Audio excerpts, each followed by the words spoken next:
Chapter number 9 है strategic management या managing strategy. इसमें टोटल आपके 3 टॉपिक्स हैं। फर्स्ट इंट्रोडक्शन में आ जाता है, सेकंड टॉपिक जो है आपका ये strategic management process, and third topic जो है टाइप्स ऑफ स्ट्रेटजीज़ कि आप मैनेजमेंट स्ट्रेटेजिक मैनेजमेंट में कौन कौन सी टाइप्स स्ट्रेटजीज़ के टाइप्स को यूज़ कर सकते हैं। Okay class, what is strategic management? Class strategic management actually क्या है?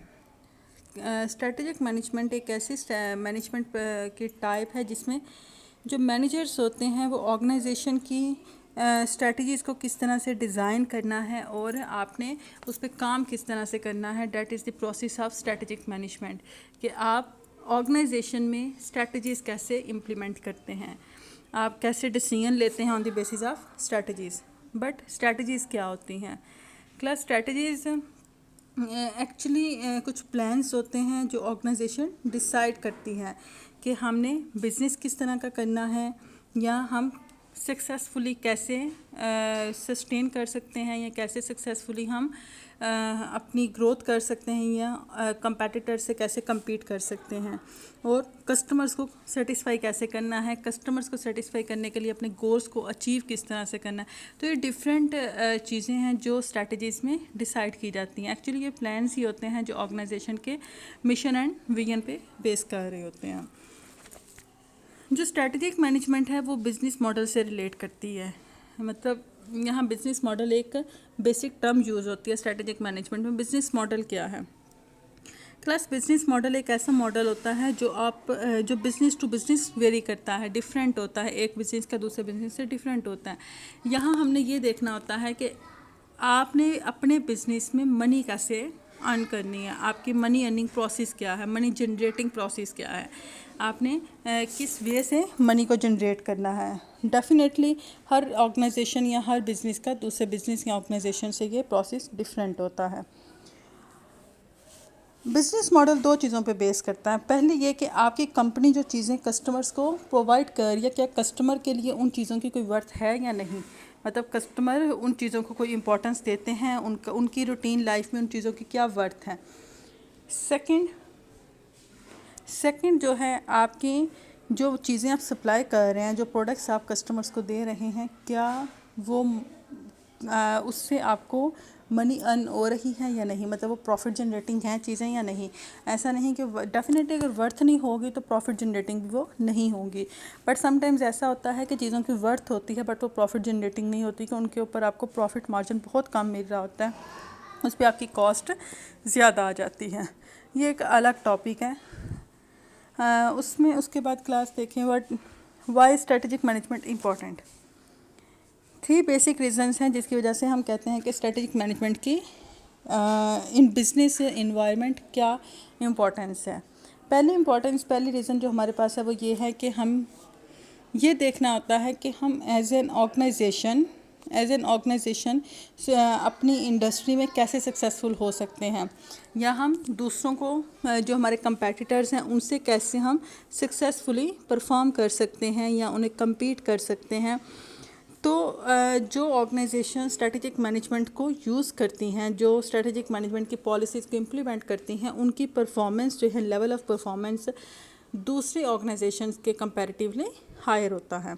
उसके बाद सेकंड रीज़न जो है उसमें वो कहता है कि ऑर्गेनाइजेशन डिफरेंट टाइप्स की होती हैं और डिफरेंट टाइप्स की जो ऑर्गेनाइजेशंस हैं वो डिफरेंट सिचुएशंस को डिफरेंट टाइम पीरियड पे फेस कर रही होती हैं। ऑर्गेनाइजेशंस में अनसर्टेनिटी बहुत ज़्यादा हो गई है। जो हमारी आज की टुडे इन्वायरमेंट है उसके अकॉर्डिंग अनसर्टेनिटी का फैक्टर बहुत हाई है। तो डेफिनेटली जब अनसर्टेनिटी हाई होती है तो आपकी जो चेंजिंग्स हैं, जो टाइम टू टाइम चेंजिंग्स हैं वो भी हाई होती हैं। आपका इन्वायरमेंट डाइवर्स इन्वायरमेंट होता है। डाइवर्स इन्वायरमेंट में ये है कि आपकी जो ऑर्गेनाइजेशंस की रिक्वायरमेंट है वो चेंज होती रहती हैं, जब रिक्वायरमेंट्स चेंज होती रहती हैं तो उससे आपकी ऑर्गेनाइजेशंस की अनसर्टेनिटी फैक्टर भी हाई हो जाता है। हमें अब ये देखना है कि जब किस टाइम पे हमें कौन सी स्ट्रैटेजी को अप्लाई करना है। अगर आपने एक ही स्ट्रैटेजी रखी हुई है तो डेफिनेटली आप स्ट्रैटेजिक मैनेजमेंट को उतनी इंपॉर्टेंस नहीं दे रहे। स्ट्रैटेजिक मैनेजमेंट में आपको टाइम टू टाइम आपने मतलब किस टाइम पे कौन सी स्ट्रैटेजी को इम्प्लीमेंट करना है, ये आपको इसमें गाइड किया जाता है। तो अगर आप डिफरेंट स्ट्रैटेजीज़ को यूज़ करते हैं और आपको अंदाज़ा होता है कि आपने कौन सी स्ट्रैटेजी को किस टाइम पे इम्प्लीमेंट करना है, तो आपकी ऑर्गेनाइजेशन दूसरी ऑर्गेनाइजेशन के कंपैरेटिवली ज़्यादा बेहतर तरीके से काम कर सकती है। एंड फाइनली जो स्ट्रेटेजिक मैनेजमेंट की इंपॉर्टेंस की रीज़न है वो ये है कि हमारा जो इन्वायरमेंट है वो वही बात आ रही है, कम्प्लेक्स एंड डाइवर्स इन्वायरमेंट है। इसमें ऑर्गेनाइजेशन जो हैं दूसरी ऑर्गेनाइजेशंस के साथ मिलके इकट्ठे काम कर रही होती हैं और उसमें जो आपके ऑर्गेनाइजेशन गोल्स होते हैं उनको अचीव करने के लिए आपको स्ट्रेटेजिक मैनेजमेंट हेल्प करता है। ओके जी, उसके बाद strategic management process. Strategic management process जो है क्लास आपका 6 स्टेप्स पे फॉलो करता है। सबसे पहला हमारे पास आता है identifying the organisations current mission goals and strategies.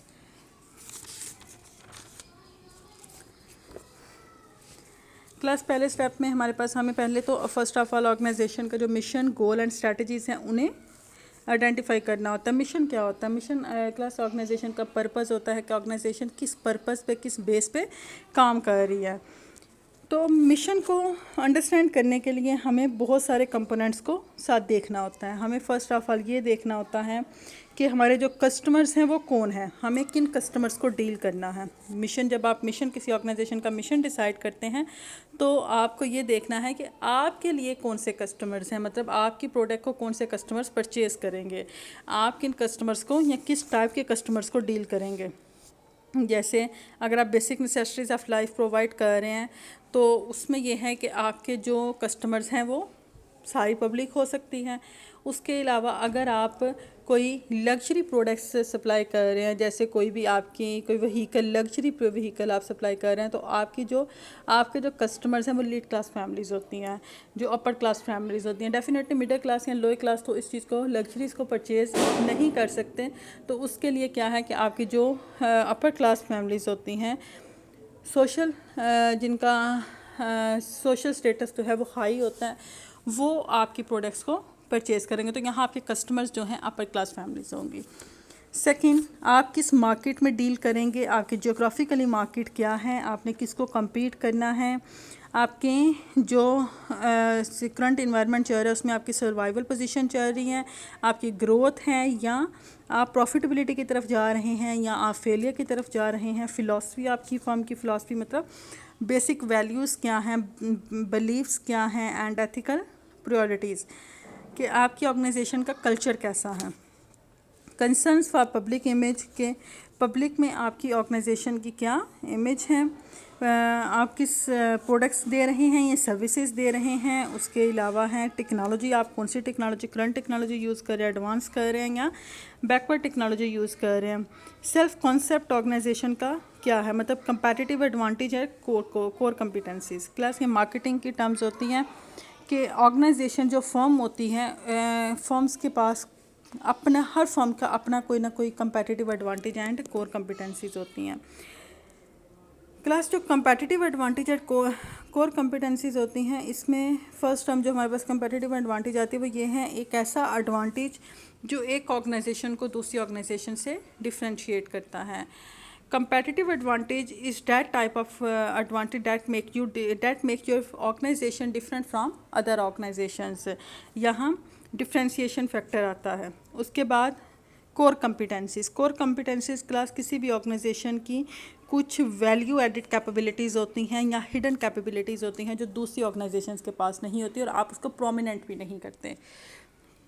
दो चीज़ें हैं, एक ये है जैसे कंपैटिटिव एडवांटेज और ऐसा एडवांटेज होता है जो आप एज एन ऑर्गेनाइजेशन कस्टमर्स को दे रहे हैं और कस्टमर आपको दूसरे आपके जो कंपैटिटर्स हैं उनसे डिफरेंट से अंडरस्टैंड करते हैं। लाइक अगर आप देखें कोई भी प्रोडक्ट ले लें जो दो ऑर्गेनाइजेशन सप्लाई कर रही हों, जैसे अगर हम इसकी बात करें जो कंडीशनर्स हैं या शैम्पू हैं, तो इसमें यह है कि हम मोस्टली प्रेफर करते हैं Pantene Sunsilk as compare to Lifebuoy. अब देखिए हम पैंटीन एंड सनसिल्क में अगर हम इन दोनों को एक कंसीडर करते हैं, इन दोनों में मतलब क्या कंपेटिटिव एडवांटेज है कि किसकी इन दोनों को हम क्यों प्रेफर करते हैं as compare to Lifebuoy. Class उसकी रीज़न यह है कि लाइफ बॉय में कोई इनोवेशन नहीं है, जबकि सनसिल्क में इनोवेशन है। सनसिल्क में आपको डिफरेंट फ्लेवर्स ऑफ़र किए जाते हैं, जबकि लाइफ बॉय में आपको बहुत लिमिटेड फ्लेवर्स ऑफ़र किए जाते हैं।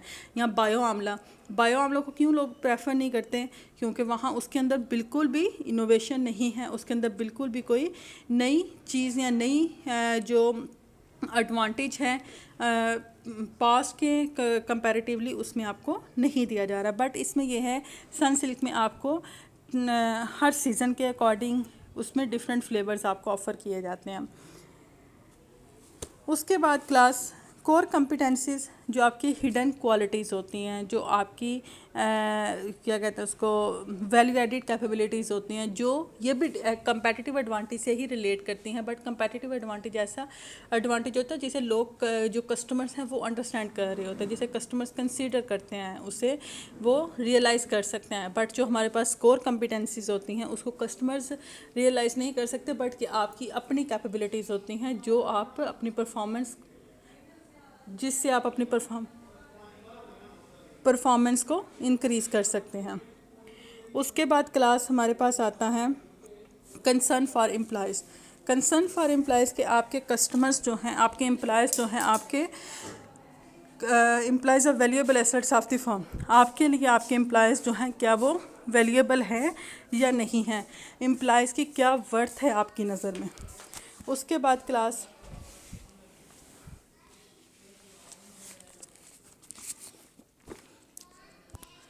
सेकेंड स्टेप हमारे पास आता है doing an external analysis and doing an internal analysis. ये दोनों सेम स्टेप्स हैं, मतलब एक ही टॉपिक पे बेस कर रहे हैं। आपने स्वॉट एनालिसिस का नाम सुना होगा। स्वॉट एनालिसिस अ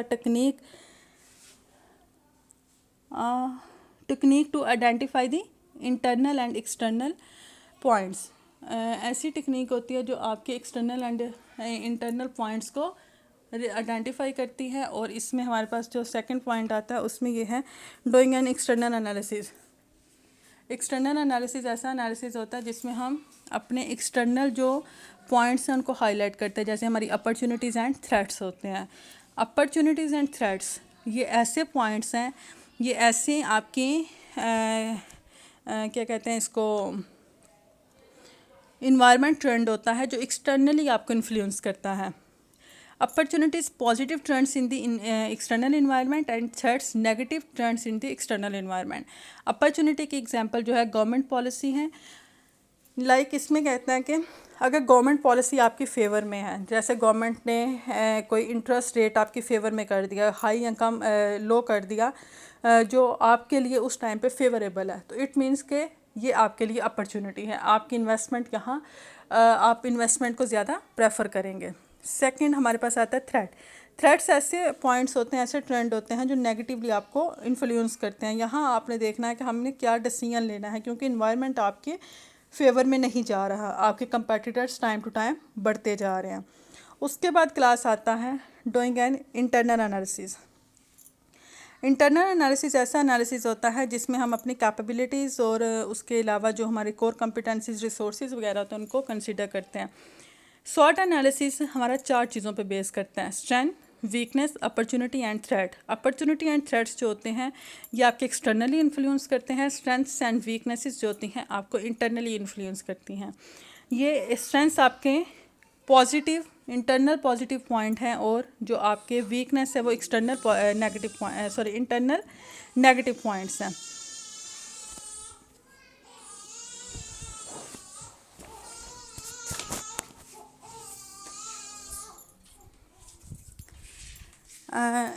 वीकनेस जो है आपके नेगेटिवली इंटरनल पॉइंट्स जो नेगेटिवली आपको इंटरनली इन्फ्लुएंस कर रही होती हैं। लाइक स्ट्रेंथ के एग्जांपल में आता है कि आपके पास कोई आपकी कोर कॉम्पिटेंसीज इंक्रीज़ हो रही हैं, आपकी जो कैपेबिलिटीज़ हैं वो इंक्रीज़ हो रही हैं, आप के जो रिसोर्सेज हैं वो आपके पास आपकी प्रोडक्शन के हिसाब से फेवरेबल हैं, या आपके रिसोर्सेज ज़्यादा हैं आपके पास, या टाइम टू टाइम आप इसमें डेवलपमेंट कर रहे हैं।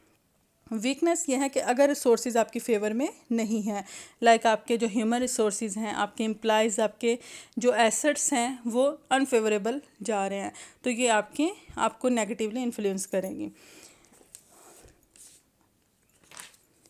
उसके बाद class step number 4, formulating strategies. Formulating strategies ऐसी स्ट्रैटेजीज़ होती हैं, फॉर्मुलेटिंग स्ट्रैटेजीज़ ऐसा स्टेप है जिसमें हम अपनी जो बेसिक 3 टाइप्स हैं स्ट्रैटेजीज़ की, उनमें से डिसाइड करते हैं कि हमें अपनी स्ट्रेंथ, वीकनेस, अपॉर्चुनिटी, थ्रेट्स की बेस पे कौन सी स्ट्रैटेजी को फॉर्मुलेट करना है। हम 3 तरह की स्ट्रैटेजीज़ यूज़ करते हैं, corporate strategies, comparative strategies and functional strategies. हमने ये देखना है कि हम इस टाइम पीरियड पे कौन सी स्ट्रैटेजी को यूज़ करेंगे। उसके बाद है इम्प्लीमेंटिंग स्ट्रैटेजीज़। ये तीनों स्ट्रैटेजीज़ हम फर्दर डिस्कस करेंगे। इम्प्लीमेंटिंग स्ट्रैटेजीज़ ऐसी स्ट्रैटेजीज़ होती हैं, ऐसा स्टेप है जिसमें हम अपनी स्ट्रैटेजीज़ को इम्प्लीमेंट करेंगे। जो हमने डिसाइड किया होता है प्रीवियस स्टेप में, हमने उसको इम्प्लीमेंट करना है। एंड लास्ट जो स्टेप नंबर 6 है, स्टेप नंबर 6 में है हम एवेल्यूएट करेंगे, कंपेयर करेंगे कि जो हमने एक्चुअल सोचा हुआ था, क्या हम हमने प्लान किया हुआ था, क्या एक्चुअल हमें वही रिजल्ट्स मिले हैं स्ट्रैटेजीज़ को इम्प्लीमेंट करने के बाद, क्या हमारी जो स्ट्रैटेजी है वो हमारे लिए सक्सेसफुल है या नहीं है। बाकी फ़र्दर हम इंशाल्लाह नेक्स्ट लेक्चर में करेंगे।